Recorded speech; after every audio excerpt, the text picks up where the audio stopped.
வணக்கம், welcome to restore Tamil. Yamaha தரப்புல இருந்து ஒரு புது ஸ்கூட்டர் இல்லை புது ஸ்கூட்டர்னு சொல்லக்கூடாது, அதாவது ஏற்கனவே இருந்த ஒரு ஸ்கூட்டருக்கு ஒரு புது மாடல் ஒன்று கொடுத்துருக்காங்க. மாடல்னு கூட சொல்ல முடியாதுங்க, ஜஸ்ட் ஒரு பேரில் லைட்டாக ஒரு வார்த்தையை சேர்த்துட்டு அதில் ஒரு சில அப்கிரேட்ஸ் கொடுத்துருக்காங்க. அந்த ஒரு அப்கிரேட் தான் நம்ம யமஹாவோட ஆராக்கில் வந்துருக்க அந்த ஒரு புது எஸ் அப்கிரேட். ஆமாங்க, பொதுவாகவே யமஹா தரப்பில் ஒரு வண்டிக்கு எஸ் அப்கிரேட் கொடுக்குறாங்கன்னா அதோடைய அந்த ஒரு ஸ்போர்ட்டியர் வெர்ஷனில் லைட்டாக கொஞ்சம் அந்த ஒரு ஃபேமிலி டியூண்டாக எடுத்துகிட்டு போவாங்க. பட் ஸ்கூட்டர் யூஸ்வலாகவே கொஞ்சம் ஃபேமிலி டியூண்டாக தான் இருக்கும். பட் ஆனால் இந்த வண்டியில் அப்படி என்ன தான் சேஞ்ச் பண்ணியிருக்காங்கன்றதான் இது இன்றைக்கி நம்ம வீடியோவில் பார்க்க போகிறோம். வீடியோக்குள்ளே பார்த்து முன்னாடியே நெக்ஸ்ட் சொல்லுது அந்த ரெட் கலர் சப்ஸ்கிரைப் பட்டனை ஒரு செகண்ட் ஸ்பெண்ட் பண்ணி ஒரு தட்டி விட்டிங்கன்னா எங்களுடைய ஒரு நாள் உழைப்புக்கு மிகப்பெரிய உதவியாக இருங்க. ப்ளீஸ் இந்த சப்ஸ்கிரைப் மட்டும் பண்ணுங்கப்பா. சரி, இப்போ பார்த்தீங்கன்னா அப்போ நம்ம வீடியோக்குள்ளே போகலாமா? சரி, ஓகே. ஃபர்ஸ்ட் விஷயம், இந்த வண்டியோட இந்த எஸ் மாடலில் புதுசாக ஏதாவது டிசைனில் ஏதாவது அப்கிரேட் இருக்கான்னு கேட்டிங்கன்னா டிசைன்லாம் எனக்கு தெரிஞ்ச எந்த ஒரு அப்கிரேடும் இல்லை. யூஸ்வலான உங்களுக்கு அதே ஒரு டிசைன் டோனில் தான் வருது. பட் நான் எக்ஸ்ட்ரா இல்லை உங்களுக்கு ஒரு புது கலர் ஸ்கீம்ஸ் ஒரு 2 கலர் ஸ்கீம் கொடுத்துருக்காங்க. அது என்னன்றது நான் போடுறேன், அதிலே உங்களுக்கு தெரியும். கலர் ஸ்கீம்ஸ் புதுசாக இருக்குது. பட் மற்றபடி அந்த ஒரு பிசிக்கலாக எந்த வித சேஞ்சஸும் டிசைன் பொறுத்த அளவுக்கு இல்லை.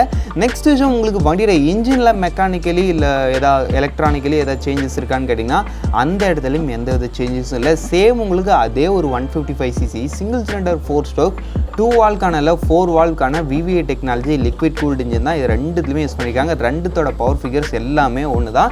சேம் இன்ஜின், சேம் டிசைன், எல்லாமே சேம். கலர் மட்டும் மாற்றிருக்காங்களான்னு கேட்டிங்கன்னா அப்படி இல்லை. இன்னொரு விஷயத்த மாற்றிருக்காங்க. அது என்னன்னு கேட்டிங்கன்னா இந்த வண்டியோட ஃபீச்சரில் ஒரு அப்கிரேட் இருக்குது. ஆமாங்க, அது என்ன அப்கிரேடுன்னு கேட்டோன்னா இந்த வண்டியில் வந்து புதுசாக அந்த ஒரு கீலெஸ் எலக்ட்ரானிக்கல் இக்னிஷன் சிஸ்டம் கொடுத்துருக்காங்க. ஆமாம், உங்களுக்கு இதில் இனிமேட்டு கீ வராது. நம்மளுடைய இந்த மாடல் ஆக்டிவா, அதுக்கடுத்து ஹோண்டாவில் ஒரு சில மாடல்ஸ்லாம் கொடுத்துட்டு வராங்க பார்த்தீங்களா, ஹச் ஸ்மார்ட்னு கொடுத்து நீங்கள் அந்த வண்டியோட கீயை வந்து பாக்கெட்டில் வச்சுக்கிட்டு ஜஸ்ட் அந்த வண்டியில் மிக்ஸி நாப் மாதிரியே இருக்கும், அதை நீங்கள் டேர்ன் பண்ணி ஆன் பண்ணி ஓட்டு போகிற மாதிரி இருக்கும். அப்படி ஒரு ஃபீச்சரை புதுசாக நம்ம யமஹா RX சீரீஸில் எட்டு வந்திருக்காங்க. இதுதான் என்ன கேட்டிங்கன்னா இந்த வண்டியில் கொடுத்துருக்க ஒரு தரமான அப்கிரேடு.